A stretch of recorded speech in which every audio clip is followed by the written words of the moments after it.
If you're not using your weekends to travel, what are you even doing? Look, I know there's a lot of BS advice on YouTube about, traveling so much, and I realize that obviously you are not a travel influencer. You don't have the money, you don't have the time. At least that's what you think. And if it is what you think, you're heavily underestimating short, spontaneous weekend trips. Now, what I'm talking about is leaving on Friday and coming back on Sunday. This might seem too short, but it absolutely isn't, and I'll explain it later why. And there's probably two big objections people have when it comes to traveling. One is money, and the other one is time. Let's start with the money part. If you think a short weekend trip where you get in the car with your friends and drive to a place a couple of hours away, which is super cool, is too expensive, you have to think again. Look, a lot of you spend money on going to a bar, for example, or even going out in a club, and you spend 50, 100, 150 bucks on one night. Maybe you do it 2 times a weekend, which takes you already to around 200 euros. Now, a weekend trip really doesn't have to be more expensive than that, and could even be cheaper. Let's break it down. A couple of hours with the car is gonna be, like, in the worst case, you're gonna need 2 full tanks, which is obviously in the current economy, because of the geopolitical situation, more expensive than it is usually. But you're still gonna be paying maybe 150 euros for 2 tanks, which is already more than you probably need. But split that up to 2, 3, 4 people, which can fit in one car, and the cost really shrinks to 30, 40, maybe 50 bucks. So that's not too expensive, that's not too much.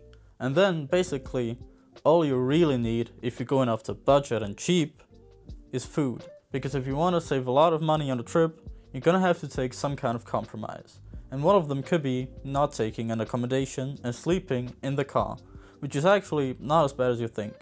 In April, May, June, or even in the summer, the nights are not gonna get cold. So for 1 or 2 nights, it's absolutely okay to just sleep in the car, like I did with my friend just a couple days ago. If you want to know the full story about our spontaneous trip, you can watch this video afterwards. So overall, you can save money on the accommodation by not having one and sleeping in the car.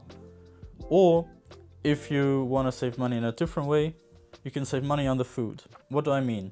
Now, oftentimes when people think about traveling, they associate it instantly with eating out at a restaurant 3 times a day and buying snacks and all that, which obviously is gonna cost you 50, 60, 80 bucks a day. Of course, that is a lot.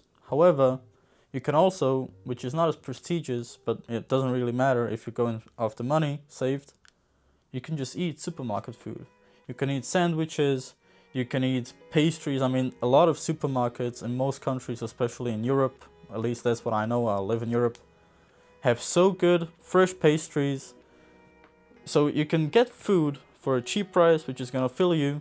And if you're after seeing new places and exploring, and the food isn't too important to you, you can save a lot of money with that. You can live on maybe 10, 15 bucks a day, which is similar to what you're spending at home anyway. So if you're gonna go by car and eat supermarket food, and maybe even don't take an accommodation and only sleep in the car, you're spending maybe 50, 60 bucks on the tank per person and 30 bucks for food. So you've got a weekend trip for 80 to 100 bucks if you go really budget, which is cheaper than some people's night out at a club. So, I mean, this is such a huge contrast for me, because you get 2 full days of exploring either someplace in your country or maybe even a place in a different country. Maybe you go to Italy, Slovenia, you go to the beach maybe. If you live 3, 4, 5 hours away from the sea, it's absolutely no problem to just get in the car, go there, and experience the beauty and the amazement of the sea, of a beach, for just 2 days, for such little money. It really is something I absolutely recommend to anyone. And now the second point is that you don't have the time because you have a job. A lot of travel influencers talk about traveling, not considering that a lot of people, unlike the travel influencers, don't earn money with traveling, they have a job. And obviously you cannot take a spontaneous 2 or 3 day leave from a job on super short notice, which is why you can just choose a weekend trip. You work on Friday, and after work you get home, you've got your stuff packed on Thursday for example, and you leave. You're at the new destination by Friday evening, you get the full Saturday and half the day of Sunday before you get back home. You didn't have to take any days off work, and you saw some really cool places. You traveled for not a lot of money and without having to take days off your work, and you're gonna feel a little more relaxed because you've been, for example, at the sea or at a warmer place. And I think this kind of weekend trip, this short trip, is especially worth it in the off season, like for example the time currently, April, May, where it starts to get warmer, especially in the southern countries, but there's not too many people there. Like in the high season in July and August, it's probably gonna be a headache to find a parking spot. Everything might be a little more expensive, especially if you want to take an accommodation. But now in April or May, it's starting to get warm enough to, for example, sleep in your car and not freeze to death during the night or in the morning. But there's still not too many people at the destinations, at the foreign places, which makes it a lot more comfortable to explore them, to walk around without those huge crowds, and to really experience that authentic feeling of the place you're trying to explore.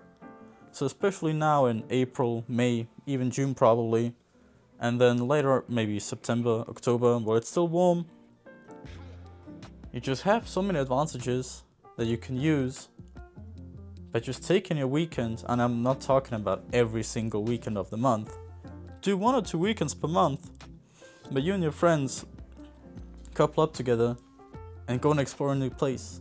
And you can choose just one destination, one city that you want to explore fully to the fullest, where you want to see everything. Or for example, you can do it like me and my friends. We've been to basically 5 places. We've been to 5 places within 24 hours. Okay? And you have more than 24 hours on this weekend trip. You have basically 1.5 days to explore. So you can easily see 3, 4, 5, maybe even 6 places if you just want to see as much as possible in this short period of time.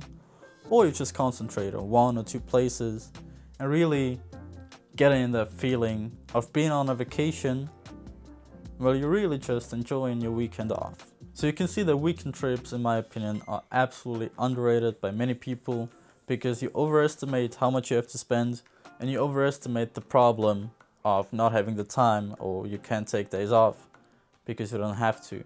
That's what you have the weekend for. And instead of getting drunk or just sitting on your couch, you can explore a new place, you can expand your horizons on this earth, and have such great experiences with your friends that you can tell for years to come. So if you like this concept, feel free to like this video, and also subscribe to my channel if you want to hear more about travel stories, and you also want to see travel vlogs, which are gonna soon start in April on Mallorca and then Portugal all the way to Greece, all throughout the European coast. So feel free to follow along my journey, and until then, peace out, see you in the next video.